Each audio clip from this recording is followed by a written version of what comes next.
So I got to give credit where credit is due, and the only two sort of alternative media outlets that have been covering California's recall election, like actually covering it, not just kind of barely talking about it, but really kind of deep diving into it, is number one, The Hills Rising, which, you know, was stolen from Crystal and Sagar, and now you have Ryan Grimm and this lady here. So Rising, The Hills Rising, and the Majority Report. Fucking Sam Cedars, the Majority Report. Not with Sam Cedar, though, with Emma Vigilant. And so here's Emma Vigilant talking to Dan from the Internet. So here is Dan from the Internet. Pay attention. Schwarzenegger won by, I want to say, in that recall effort, so they voted A, yes to recall Gray Davis, and then B, in that recall effort, Arnold Schwarzenegger won, I want to say around 55% of the vote.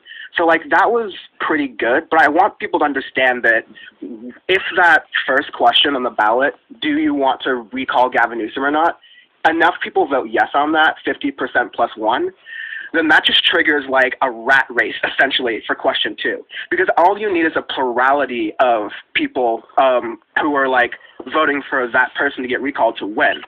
So that means, like, you could feasibly have a situation where, like, Larry Elder or one of these, like, folks who we can talk about later on, who's polling around, like, 19-20%, they could hold that 19-20% of that, like, yes, let's recall and pick him out of all the options vote. And in one of the most barely democratic methods possible, with as few people participating in the political process that we could possibly ever see in this kind of effort right now, you could have one of these Republican kooks as governor, and that would erode a lot of the progress that is He's absolutely right. I was thinking, too, 19%, because you got 46 candidates, and it's a plurality, so it doesn't have to get more than 50%. They don't have to have a majority. They don't have to have a mandate of the people. They don't have to have a consent of the governed. All they need is a plurality. So, technically, you got 46, so people only get like 2 or 3%. You might get somebody in there with only 3 or 4% of the population of the goddamn vote, most likely.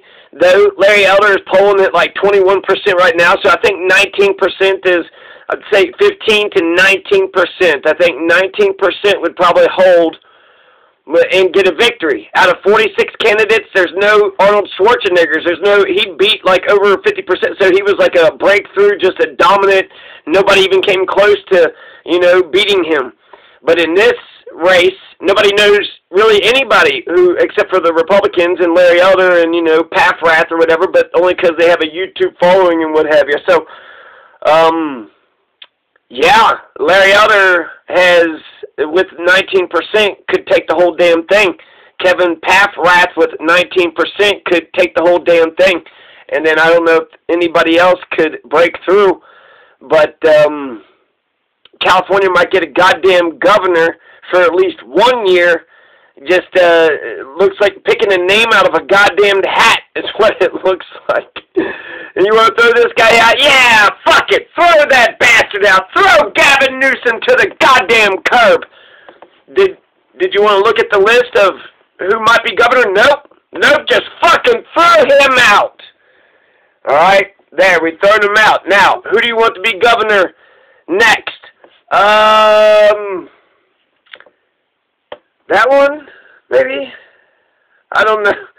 Larry. We'll go with, that's a nice Anglican name. We'll go with the total just shot in the fucking dark. Just a goddamn, Jesus Christ. What a stupid election. You need instant runoff voting, goddamn California. And the question should be, do you want to recall the person? Yes. Okay, now instant runoff vote. So fucking rank the top 3. I think you could probably, California, just the top 3, not the top 5. That's too much. Just rank the top 3 candidates, and that'll make the voter that much more powerful, and it'll also, clarify who is the majority victor. You'll have at least three legitimate runoff elections, instant runoff elections, so you'll get to see. Yeah, there you go. Let's hear Rising the Hill. On jobs, the fact that people are fleeing California left and right to Texas and other parts of the country, and to say we're going to enforce smart COVID mitigation tactics, but we're not going to be enforcing lockdowns. And they could have done much better. But this sort of all over the place, Caitlyn Jenner's in, she's actually kind of not. Then you've got Larry Elder, who I think is seen as very extreme by some. Again, just a moderate, smart, business-minded Republican should have been able to beat Newsom. And these numbers are actually much closer than I would have expected for a governor that's just disastrously unpopular. And it's really interesting. The ballot is huge. I mean, you should see this thing. It is 2 pages long. It's got to have, I would say, the first question, of course, is, do you want to recall Gavin Newsom? And you put yes or no, and then if you say, yes, I want to recall him, then you have a choice between like 4 dozen different names. And Larry Elder is buried in there, and you've got Caitlyn Jenner at the very back end of it on the flip side of the ballot. And, it's just a ton of names. It's really kind of, so really the way it works is you just vote, and then whoever gets the most out of that apparently ends up being the next governor of California. But I have to say, they are running ads like Larry Elder, he's pro-life. But those of us who are pro-choice aren't afraid of that. I mean, even Larry Elder has come out and said, I can't do anything about that anyway as governor. He's like, who cares? How clear is the ballot? Because my understanding is that even if you vote no, say, I want to keep Gavin Newsom in, you're still allowed to vote then for a replacement just in case he does get recalled. Like, it's not only the people who voted for the recall who get to vote for a candidate. Is the ballot clear about that? Because that's kind of counterintuitive. That's interesting because I didn't even know that. I guess I haven't really read it. It's not very clear, yeah. Yeah. And there's other weird things going on with this ballot that, I could bring up, like the envelope. Have you guys seen the envelope and how it has a hole in it? So there's a hole in the envelope. There's 2 holes, and they haven't really explained why there's these 2 holes in the envelope. But when you put your ballot in, you can actually see whether or not the ballot has yes or no for recall. So, that's really sketchy, and apparently these holes have been there forever, but they spaced the ballot in a certain way. I mean, there's a lot of weird stuff going on there, but, Gavin Newsom is, for us Californians, he's been he's just more of the same and disastrous, and he's shut down the state, and, even beyond when Fauci was saying in May of 2020, we can't let these lockdowns go on forever, they're going to be disastrous. We have local officials and Gavin Newsom here in California still going beyond even what Fauci was saying at the federal level. And so, this has been, plus we've got crazy homelessness, we have skyrocketing housing prices. You can't buy a house here, even if you're upper middle class. It's very, very difficult to do. And then you've got Newsom dining with lobbyists at French Laundry, and then putting his kids, pulling them out of school and putting them in private school when he shuts down all the other schools. Along with Nancy Pelosi. So there's a lot of family politics going on here too. But I think in this recall effort, the Democratic Party the establishment of the party wanted to align for sure and make it clear that they wanted to be unified in this effort, because the Republicans were obviously going to throw everything against the wall. And alluding to the French Laundry thing, the recall effort actually officially doesn't even include COVID-19 and the handling of COVID-19 in its official reasoning for the petition, because, as I was saying, recall efforts happen in California all the damn time. They're alarmingly easy to do, and so as a result, this recall effort happened shortly or before COVID-19 was even really taking hold, just general grievances.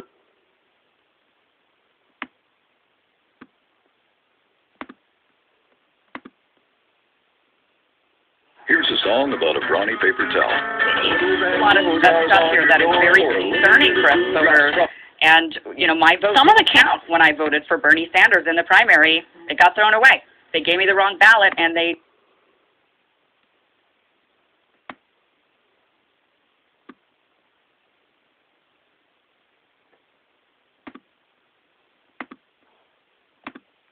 the candidates are nuts, right? Like, you have standard Republicans, they're all nuts, but you have standard Republicans like Kevin Faulconer, so former mayor of San Diego. You have Kevin Killy, Republican state assemblyman. Yeah, they're all nutty, but like in the Republican Party. And then you have Caitlyn Jenner, who's gotten a lot of press, even though I thought that she left to do Celebrity Big Brother, but she's still running. I mean, kind of a lateral move to do Celebrity Big Brother, I would say. I mean, it's a little bit fast to pivot to the TV show. Usually, you wait till after you've lost, right? Like, yeah. I don't know. It's a new generation. I don't know these like new heads out here. It's a new game. A new generation. I mean, she's a little bit on the older side. I feel like she tries to be likable in every way, and yet comes. The whole I see homeless people from my helipad situation. It couldn't get worse than that. But then I saw this compilation of clips of conservative radio host Larry Elder, who actually is running. Do we have that, Bradley? Yeah, let's watch this, Dan. More Perfect Union, which was put together by a few people, including Josh Miller-Lewis, who I know from Bernie's staff, great people. They put this compilation together of who Larry Elder really is, and it's not pretty. During slavery, a black kid was more likely to be born under a roof with his biological mother and biological father than today.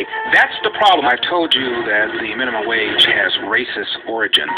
The Democrats' refusal to even consider the privatization of Social Security. It is outrageous that the Democrats believe that Donald Trump is a racist. This is Larry Elder, a right-wing radio host and regular Fox News commentator with a star on the Hollywood Walk of Fame. Sound familiar? You could be a kind of drain-the-swamp governor. A bit of Trumpian philosophy comes to Sacramento. On September 14th, Californians will vote in a Republican-led recall election to oust Governor Gavin Newsom. And right now, Larry Elder is leading the pack of contenders to replace him.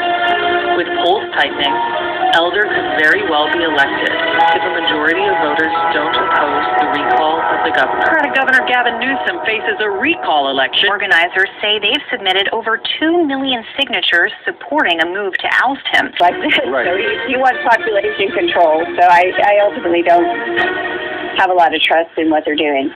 So how does the recall actually work? Okay, we're good. Yeah, thank you. So, I mean, that was a pretty good encapsulation of Larry Elder. Anything to add? The state. Right.